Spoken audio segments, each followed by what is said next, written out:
नमस्कार दोस्तों। आज हम एक ऐसी चीज का पोस्टमार्टम करने की कोशिश करेंगे जो हमारी जेब में शांत रहती है लेकिन पूरी दुनिया पर राज करती है, और वो है ये रुपया। आज हम जानेंगे कि रुपया आखिर कैसे काम करता है, इंटरनेशनल मार्केट में इसकी कीमत कौन डिसाइड करता है, और क्या सच में आजादी के समय एक रुपया $1 के बराबर था, और ऐसा क्यों है कि एक के बदले कहीं हमें 100 देने पड़ते हैं तो एक के बदले में कहीं हमें 100 मिलते हैं। वीडियो को एंड तक देखना। आज आपका इकोनॉमी का सारा कंफ्यूजन दूर करने की कोशिश करूंगा। तो आइए जानते हैं इस रुपए की कहानी, खुद इस रुपए की जुबानी। सबसे पहले समझिए, आपकी जेब में जो नोट है वो सिर्फ एक कागज नहीं है, वो सरकार का एक प्रॉमिस नोट है। हर नोट पे लिखा होता है ना, मैं धारक को रुपए अदा करने का वचन देता हूँ। एक्चुअल में इसकी वैल्यू इसलिए है क्योंकि सरकार कहती है कि इसकी वैल्यू है। इसे फिएट करेंसी कहते हैं। ये सिस्टम मुख्यतः 3 चीजों से चलता है। Number 1, RBI. देश का सेंट्रल बैंक ये तय करता है कि मार्केट में कितना पैसा रहेगा, और ये सब GDP growth, inflation target, economical structure, ये सब कुछ देखकर डिसाइड किया जाता है। दूसरा है बैंक और लोन। इसे कहते हैं लिक्विडिटी। जब मंदी होती है तो बैंक लोन सस्ता करते हैं ताकि आप घर खरीदे, कार खरीदे और पैसा मार्केट में घूमे। जैसे नो कॉस्ट ईएमआई आप जानते होंगे। आपने भी नो कॉस्ट ईएमआई देखकर कुछ ना कुछ सामान जरूर खरीदा होगा। इसी तरह जब महंगाई बढ़ती है तो बैंक लोन महंगा कर देते हैं, जिससे पैसे की सप्लाई कम होती है। तीसरा होता है टैक्स और खर्च। आप जो टैक्स देते हैं सरकार उससे सड़कें, अस्पताल बनाती है। इस तरह देश का पैसा देश के अंदर घूमता रहता है। इसे ही कहते हैं इंटरनल इकोनॉमिकल साइकिल। लेकिन जब हम विदेशों से व्यापार करते हैं तो खेल थोड़ा चेंज हो जाता है। दुनिया के इंटरनेशनल ट्रेड और फोरेंसिक मार्केट में डॉलर का दबदबा 80 से 85% तक है। अगर भारत को बाहर से आईफोन या कच्चा तेल मंगाना है तो हमें रुपए को डॉलर में चेंज करना पड़ेगा, क्योंकि हमारी करेंसी उन देशों में नहीं चलती। इसके लिए एक ग्लोबल सिस्टम काम करता है। हर देश के सेंट्रल बैंक के पास विदेशी करेंसी, मुख्य रूप से डॉलर, यूरो, पाउंड या गोल्ड का एक स्टॉक होता है। इसे फोरेंसिक रिजर्व कहा जाता है। अंतर्राष्ट्रीय व्यापार इसी रिजर्व के दम पर होता है। इसकी कीमत कौन तय करता है? बंद कमरे में कोई इसकी कीमत तय नहीं करता। इसे तय करता है ग्लोबल फोरेंसिक मार्केट, यानी सिर्फ और सिर्फ डिमांड एंड सप्लाई। अगर हम बाहर से बहुत ज्यादा सामान इंपोर्ट कर रहे हैं तो हमें पेमेंट भी डॉलर्स में करनी होगी। इसके लिए हम रुपया बेचकर डॉलर खरीदेंगे, और जब हम बहुत ज्यादा डॉलर खरीदेंगे तो डॉलर की डिमांड बढ़ेगी और रुपया डॉलर के मुकाबले कमजोर हो जाएगा।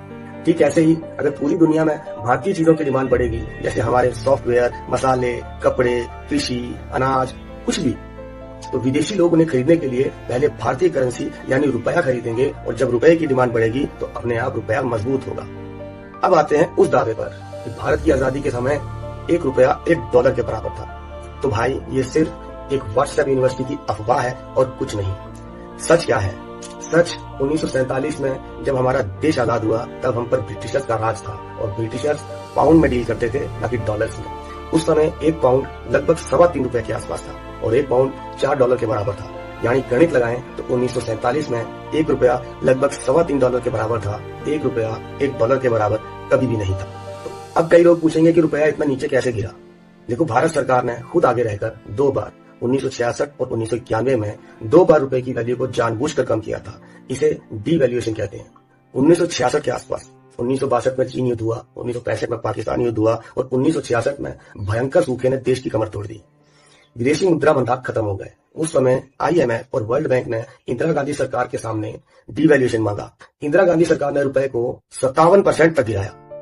उसके बाद 1951 नरसिम्हा राव की सरकार ने आरबीआई के साथ मिलकर रुपए को लगभग 19 से 20% तक डिवैल्यूएट किया। उस समय मनमोहन सिंह वित्त मंत्री थे। उनके पास भी कोई चारा नहीं था, या तो रुपया बचाओ या देश गिराओ। उसके बाद ही आर्थिक उदारीकरण यानी लिबरलाइजेशन शुरू हुआ। एक्चुअल में ये दोनों ही फैसले मजबूरी में लिए गए थे, वरना देश डूब जाता। अब सवाल ये आता है कि रुपए के गिरने से फायदा हुआ या नुकसान। आपको लग सकता है कि अपनी करेंसी की वैल्यू कम होने से तो नुकसान होना चाहिए, लेकिन भाई, इसके कुछ आर्थिक बड़े फायदे भी हैं। पहला फायदा, रुपया गिरा तो हमारा माल विदेशों में सस्ता हो गया। जो टी शर्ट पहले $2 की बिकती थी अब $1 की बिकने लगी। जो सामान पहले $10 का था अब वो $1 का हो गया। इसका नतीजा, विदेशी सामान ज्यादा खरीदने लगे, जिससे हमारे एक्सपोर्ट बढ़ गए और फैक्ट्रियां चलने लगी, लोगों को काम मिला। सबसे ज्यादा फायदा हुआ आईटी कंपनियों को, जैसे टीसीएस, इन्फोसिस, विप्रो। ये लोग विदेशों को सॉफ्टवेयर बेचते हैं। अब चूंकि रुपया सस्ता हो जाएगा तो ज्यादातर देश भारत से सॉफ्टवेयर खरीदने लगेंगे। जाहिर सी बात है, जो चीज कहीं सस्ती मिलेगी वहीं तो ज्यादा बिकेगी। तो जब ये बिक्री होती है तो पैसा डॉलर में आता है। रुपया जितना कमजोर होगा उसकी कमाई उतनी ही ज्यादा होगी और ये खेल आज भी चलता है। और जब रुपया सस्ता होता है तो विदेशी निवेश भी बढ़ जाता है, क्योंकि विदेशी समझते हैं कि भारत में पैसा लगाना फायदेमंद है। अब मान लो आपके पास 100 रुपए हैं, आप अपने देश में एक बिजनेस 50 रुपए में लगाते हो, लेकिन वही सेम बिजनेस भारत में 5 रुपए में लग जाएगा और वही बिजनेस अमेरिका में लगाने के लिए आपको 100 के 500 रुपए देने पड़ेंगे। तो जाहिर सी बात है आप अपना बिजनेस भारत में ही लगाओगे ना। तो 1991 के बाद रुपए की इसी गिरावट की वजह से देश में FDI आई और देश की गाड़ी पटरी पर आ गई। और ऐसा नहीं है कि रुपया गिरने का कोई नुकसान नहीं है, नुकसान भी बहुत है। सबसे बड़ा नुकसान है इंपोर्ट का। देखो, जो चीजें हम बाहर से मंगाते हैं वो महंगी हो जाएंगी। सबसे बड़ा झटका है पेट्रोलियम। हमारा 80% तेल जो है वो बाहर से आयात होता है। रुपया गिरा तो तेल महंगा हो जाएगा। नतीजा, मान लो एक बैरल $100 का है और पहले अगर रुपया मजबूत होता, $1 = 1 रुपी, तो जो $100 का बैरल है वो 100 रुपए में मिलता और सस्ता बिकता। लेकिन अब वही 100 रुपए का बैरल रुपया कमजोर होने की वजह से हमें 900 रुपए का मिलेगा। तो जाहिर सी बात है, जब भारत में मिलेगा महंगा तो बिकेगा भी महंगा। नतीजा, तेल महंगा हुआ तो ट्रक बस का किराया महंगा हुआ, फिर सब्जियां, राशन और सब कुछ महंगा हो जाएगा। कहने का मतलब आम आदमी की जेब पर सीधा असर पड़ेगा और विदेशी कर्ज का बोझ भी बढ़ जाएगा, क्योंकि हर टाइम विदेशों से व्यापार करने के लिए डॉलर्स किसी भी देश के पास मौजूद नहीं होते। इसके लिए उसे व्यापार करने के लिए लोन लेना पड़ता है। जो लोन डॉलर में लिया जाता है, अब उसे चुकाने के लिए ज्यादा रुपए लगने लगेंगे, क्योंकि ब्याज भी ज्यादा भरना होगा। अब एक सवाल ये भी आता है कि कहीं 1 रुपए के बदले 100 रुपए तो कहीं 1 के बदले 300 रुपए क्यों मिलते हैं। कई बार हमें लगता है कि वियतनाम या इंडोनेशिया, जहां हमारा रुपया उनके सैकड़ों रुपए के बराबर है, तो देश बहुत गरीब होंगे। ऐसा बिल्कुल नहीं है। 1991 की तरह 1985 में वियतनाम ने भी अपनी करेंसी को रीडोमिनेट किया था, जिससे नोटों पर जीरो बढ़ गए। ठीक वैसे ही जैसे भारत ने अपनी रुपए की कीमत घटाई, उसी तरह इन देशों ने भी किया। करेंसी मजबूत होना या कमजोर होना सिर्फ एक नंबर है। इससे किसी देश की अमीरी या गरीबी तय नहीं होती। असली ताकत परचेजिंग पावर पैरिटी यानी PPP में होती है, यानी उस पैसे से आप अपने देश में कितना सामान खरीद सकते हैं। अब एक और कड़वा सवाल जो अक्सर हर व्हाट्सएप यूनिवर्सिटी के स्टूडेंट की सबसे बड़ी डिमांड होती है कि सरकार कानून बनाकर रातों रात 2 जीरो हटा क्यों नहीं देती, यानी 1 रुपए को $1 के बराबर क्यों नहीं कर देती। तो भाई मान लो सरकार ने ऐसा कर दिया तो जो चीज आज 100 रुपए की मिल रही है वो कल 1 रुपए की मिलने लगेगी। डॉलर के मुकाबले हमारा रुपया बिल्कुल बराबर दिखने लगेगा। लेकिन इससे देश अमीर हो जाएगा? नहीं, बिल्कुल भी नहीं, बल्कि देश की इकोनॉमी पूरी तरह तबाह हो जाएगी। जो विदेशी कंपनियां भारत में सस्ते सामान खरीद रही थी, उनके लिए अचानक भारत बहुत महंगा हो जाएगा। वो भारत को छोड़कर किसी दूसरे देश में चले जाएंगे जहां उन्हें वही चीज सस्ते में मिलेगी। हमारा एक्सपोर्ट पूरी तरह से ठप हो जाएगा। विदेशी इन्वेस्टर्स जो डॉलर्स लेकर भारत में बड़ी बड़ी फैक्ट्रियां लगा रहे थे, अब उन्हें अपने ही काम के लिए कई गुना ज्यादा डॉलर खर्च करने पड़ेंगे, जिससे इन्वेस्टमेंट पूरी तरह रुक जाएगा और बेरोजगारी चरम पर आ जाएगी। अगर 100 रुपए की चीज 1 रुपए की होगी तो भाई आपकी 50,000 की सैलरी भी रातों रात घटकर 500 हो जाएगी। रातों रात सिर्फ एक नंबर घटेगा, लेकिन आपकी जेब की हैसियत उतनी ही रहेगी। इकोनॉमी नंबर बदलने से नहीं बल्कि ग्राउंड पर प्रोडक्शन बढ़ने से मजबूत होती है।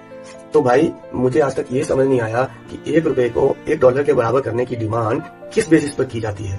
तो मेरे प्यारे दोस्तों, 1 रुपए को बाहुबली बनाने का फॉर्मूला बिल्कुल सीधा है। एक्सपोर्ट बढ़ाओ, मेड इन इंडिया को दुनिया के कोने कोने में पहुंचाओ, आत्मनिर्भर बनो, जितना हो सके तेल, चिप्स, टेक्नोलॉजी, घरेलू विकल्प अपनाओ, विदेशी निवेश लेके आओ। FDI बढ़ेगी तो रुपए की डिमांड बढ़ेगी। जब हमारे देश में चीजें अंदर ही बनने लगेंगी, हम आत्मनिर्भर बनेंगे, तो हमारा रुपया बाहर जाना बंद हो जाएगा। जब हम दुनिया को अपना सामान बेचेंगे तो दुनिया के डॉलर हमारे पास आएंगे। हमारे पास डॉलर का बड़ा भंडार यानी फॉरेंसिक रिजर्व होगा, तो कोई भी इंटरनेशनल बाजार रुपए को गिरा नहीं पाएगा। दुनिया को झुककर रुपए की इज्जत करनी ही पड़ेगी। जय हिंद।